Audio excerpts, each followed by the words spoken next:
ఇంకేముంది ఆగమన వార్త?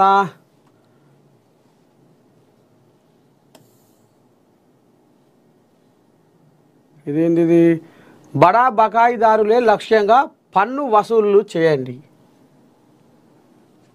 బడా బకాయిదారులే లక్ష్యంగా పన్ను వసూలు చేయాలని బల్దియా కమిషనర్ చాహత్ బాజ్పాయ్ అన్నారు. శుక్రవారం బల్దియా ప్రధాన కార్యాలయంలోని కౌన్సిల్ హాల్లో రెవెన్యూ అధికారులు సిబ్బందితో పన్ను వసూళ్లు ఏర్పాటు చేసిన సమీక్షా సమావేశంలో కమిషనర్ పాల్గొని సమర్థవంతంగా చేపట్టుటకు తగు సూచనలు చేశారు. ఈ సందర్భంగా కమిషనర్ మాట్లాడుతూ ప్రతి వార్డు ఆఫీసర్, బిల్ కలెక్టర్ ప్రతిరోజు 10 బిల్లులు తప్పక వసూలు చేయాలని, పెద్ద మొత్తంలో బకాయి పడి ఉన్న వారిపై ప్రత్యేక దృష్టి సారించి పన్ను వసూళ్లు జరపాలని, వార్డు ఆఫీసర్లకు లాగిన్లు ఇచ్చి నల్లా కనెక్షన్లను తనిఖీ చేయాలని ఈ రకంగా మీటింగ్ పెట్టిందట కమిషనర్ చాహత్ బాజ్పాయ్. ఇలాంటి కథ. గతుకుల రోడ్లతో ప్రజలు నరకయాతన.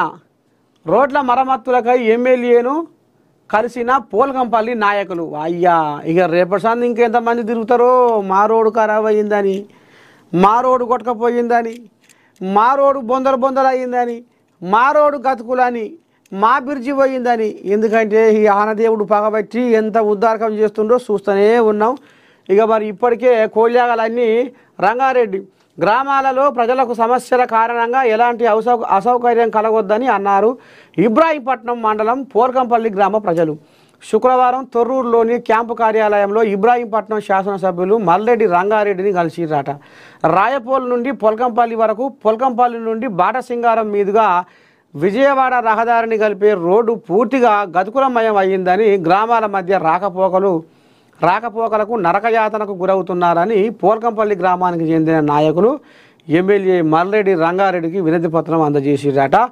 ఇక మీ కథ జర బొందల బోకెర రోడే ఉండొచ్చు, కానీ ఇప్పుడు మొత్తమే అసలు రోడ్లే ఏడికాడికి పగ్గం పాడయి కాలం వచ్చింది అయ్యా. ఇక మరి ఇంకా రేపు ఎంతమంది వినతి పత్రాలు తీసుకొని ఎమ్మెల్యేల చుట్టూ, కలెక్టర్ల చుట్టూ, మంత్రుల చుట్టూ తిరుగుతారో, ఇక మరి ఏం ఉద్దారకం జరుగుతుందో. ఆనదేవుడు అయితే ఆగమాగం చేసిండు. ఇక మళ్ళీ ఇంకా సెప్టెంబర్ 3 తారీఖు నాడు కూడా బంగాళాఖాతంలో అల్పపీడనం అనే కథ వినపడుతుంది, చూడాలి. కానీ ఏదేమైనా మొత్తానికి తెలంగాణ జనాలు, ఏపీ జనాలు నిమ్మలంగా ఉండాలి. ఇక మరి ఈ వరదలు, వాగులు ఏడంగా వస్తున్నాయి, ఏడంగా ఏంది ఏం కథ అనేది జరంతా కనిపెట్టుకొని ఉండురని మనస్ఫూర్తిగా నేను కోరుకుంటా ఉంది. మరి ఇక సెలవు తీసుకుంటున్నా. శనార్థి. మార్నింగ్ న్యూస్ విత్ నర్సయ్య తాత మధ్యలో మోత కార్యక్రమానికి సెలవు. రేపు పొద్దుగాల మళ్ళా కలుసుకుందాం. పొద్దుకంగా 8 గంటలకు తగ్గదలే మీ నర్సయ్య తాతతో రప్ప.